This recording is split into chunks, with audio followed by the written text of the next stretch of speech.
नमस्कार, आदाब। आप देख रहे हैं डीएनएम शो। डीएनएम शो में हम अपराध की कहानियां आपके सामने लेकर के हाजिर होते हैं। आज की जो कहानी हम आपको सुनाने जा रहे हैं वह निश्चित तौर पर सुनने के बाद आप कहेंगे कि वो मानवता को शर्मसार करने वाली है, हमारे समाज को शर्मसार करने वाली है कि हमारा समाज किस तरह से हो गया है कि एक लड़की अगर कोई अकेली कहीं भी नजर आ जाती है तो उस पर लोग भूखे भेड़िए की तरह नजर डालते हैं। वो भी किसी गांव में नहीं, बल्कि एक कबाड़ टाउन में, मुंबई के नजदीक महाराष्ट्र का एक शहर है पुणे। पुणे के एक अस्पताल में एक लड़की एडमिट होती है और उस अस्पताल के जिस कमरे में वो लड़की एडमिट होती है वो 14 साल की लड़की है। उस कमरे में जब कोई एंट्री लेता है पुरुष तो लड़की बेहद डर जाती है, बेड से उठ जाती है। उसके बाद जब डॉक्टरों ने उसकी यह हरकत देखी तो डॉक्टरों ने इस पे उससे बातचीत की कि आखिर क्या वजह है। तो पता चलता है कि लड़की को, मतलब जो मर्द जिसे कहते हैं आदमी, उसके फेस से, उसके डील डॉल से, उसके शरीर से नफरत जैसी उसके भीतर पैदा हो गई है। और जैसे ही वो किसी मर्द को देखती है वो डर जाती है। उसे लगता है कि हो ना हो ये मेरा बलात्कार करने के लिए आ रहा है। बहरहाल उसका इलाज चलता रहता है और अब सवाल ये उठता है कि आखिर उस लड़की के साथ ये हैवानियत किया किसने। ये पिछले साल की बात है, 11 सितंबर की बात है, 2022 की बात है। शाम का 5 बजे का समय होता है। पुणे में वो लड़की जो है, एक स्टेशन होता है और वहां पर जाकर के वो एक किसी का इंतजार कर रही होती है पुणे स्टेशन के बाहर। काफी देर हो जाती है, जिसका वो इंतजार कर रही होती है वो नहीं आता है। तो चूंकि लड़की बहुत छोटी थी और कमजोर परिवार की थी, उसके पिता एक नर्सरी, जो फूल पत्ती और पेड़ पौधे लगाते हैं, उस नर्सरी में उसके पिताजी काम करते थे। उसकी माताजी भी वहीं काम करती थी और उसी नर्सरी पर काम करने से जो कमाई होती थी उसी से उसका घर परिवार चला करता था। ये लड़की, जब वो लड़का नहीं आता है जो इसका दोस्त होता है, तो अचानक वो रोने लगती है, सिसकियां भरने लगती है। और इसी दौरान वहां पर एक ऑटो चालक गुजरता है और वो ऑटो चालक रुकता है और रुकने के बाद उस लड़की से बातचीत करता है और बहुत सिंपैथी दिखाता है उस लड़की के प्रति कि आखिर तुम इतना रो क्यों रही हो। तब हमें अपना दोस्त समझो, हमें अपना गार्जियन समझो और मुझे बताओ कि तुम क्यों रो रही हो और हम तुम्हारी क्या मदद कर सकते हैं। लड़की को लगता है कि ये जो आदमी ऑटो चालक होता है वो करीब 30-32 साल का होता है। तो लगता है, सोचती है कि हमारे पिता की उम्र का है, ये हमारी कोई हेल्प जरूर करेगा। और उसकी बातों में आ जाती है और लड़की उसको अपनी प्रॉब्लम बताती है कि हमारा एक दोस्त है, जिसका नाम लेती है वो, और उसका मैं यहाँ इंतजार कर रही हूँ काफी देर से और वो आया नहीं है। अब देर शाम हो गई है, अब मुझे घर वापस जाना है और मेरे पास किराए के लिए पैसे भी नहीं है। ऑटो चालक कहता है कि मैं तुम्हें किराए के पैसे भी दे दूंगा और तुम अपने घर चली जाना। इतनी बातचीत करने के बाद वो शायद ऑटो चालक उसको कुछ, लड़की को कुछ पैसे भी देता है और ऑटो चालक वहां से चला जाता है। 10 मिनट बाद वो ऑटो चालक फिर वापस आता है उस लड़की के पास। तब तक लड़की वहीं पर खड़ी रहती है, लड़की आगे नहीं कहीं पर जा पाती है।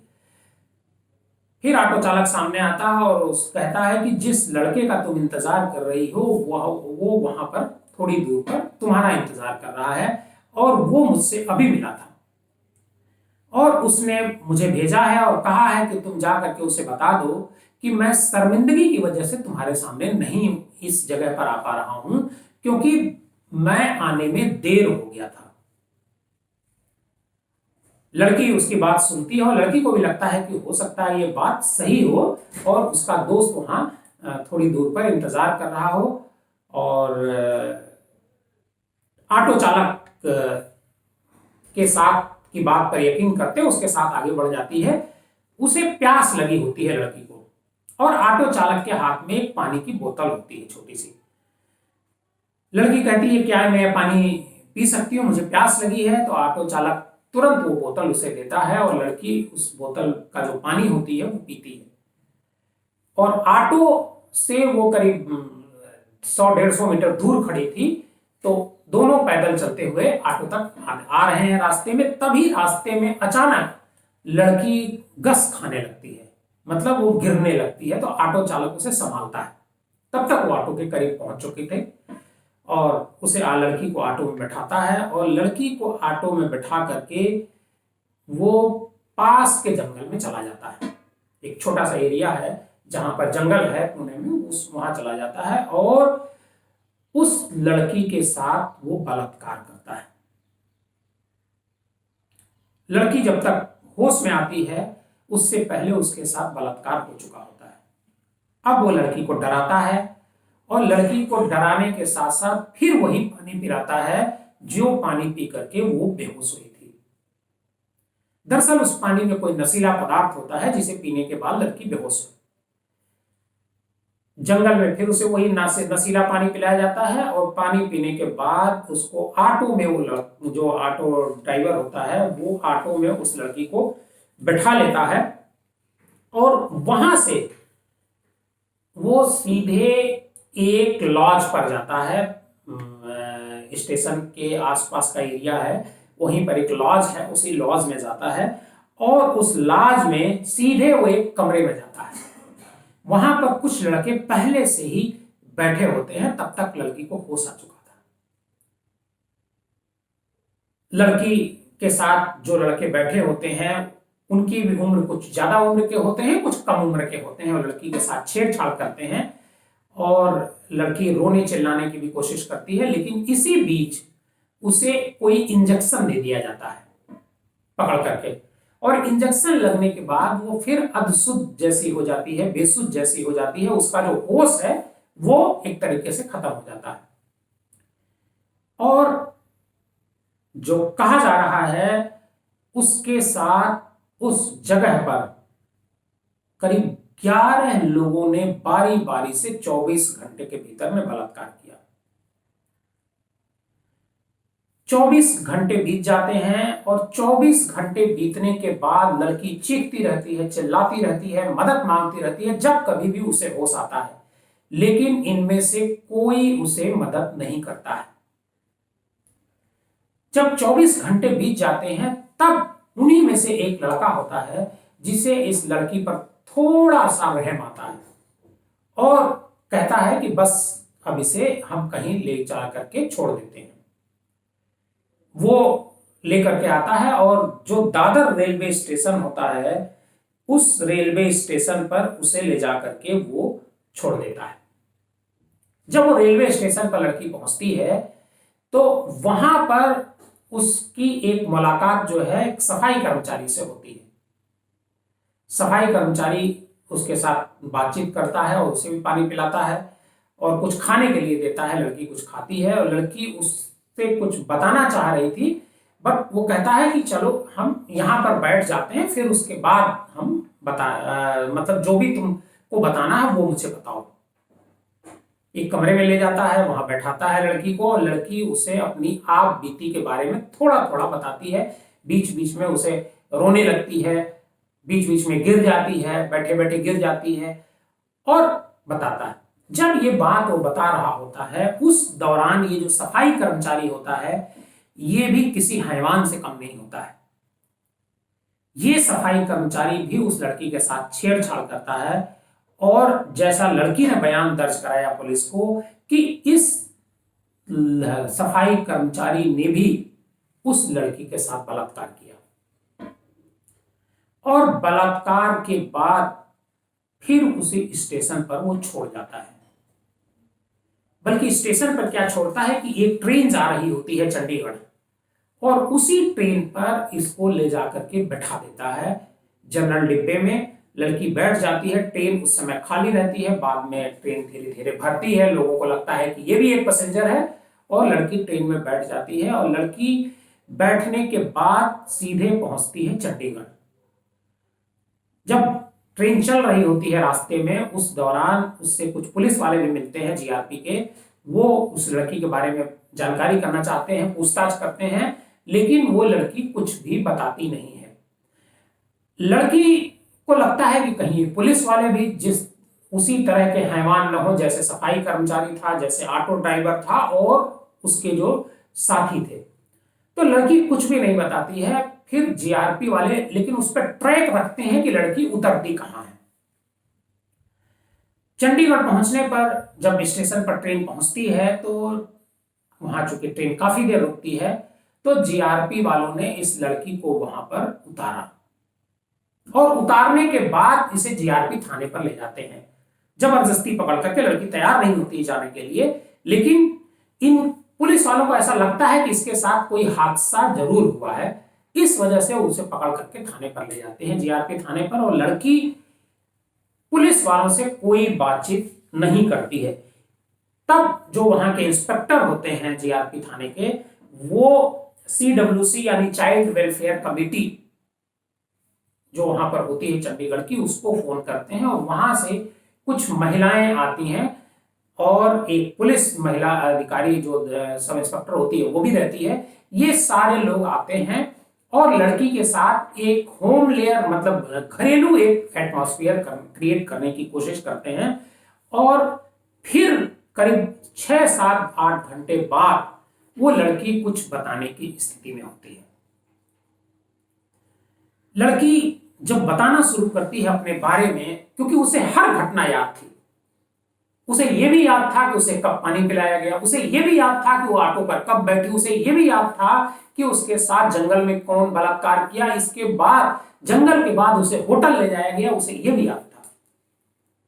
लड़की बातचीत करती है और जब लड़की इन CWC के मेंबर और जो महिला सब इंस्पेक्टर है उसको जब पूरी कहानी सुनाती है, तो इनका बताया जा रहा है, पुलिस वालों का कहना है कि ये दोनों भी रोने लगते हैं और कहते हैं इस तरह का भी कोई पिशाच ही कहेंगे कि जो इस तरह की हरकत कर सकता है। एक के बाद एक रेप, एक के बाद एक रेप। बहरहाल लड़की की बात सुनी जाती है और लड़की के बारे में, लड़की के घर के बारे में पता किया जाता है। और लड़की घर के बारे में जब बताती है, उसके तुरंत बाद उसमें लड़की की हालत काफी खराब हो चुकी थी, बहुत उसको पेन हो रहा था और ऐसा लग रहा था कि अक्सर ही बातचीत के दौरान बेहोश हो रही थी।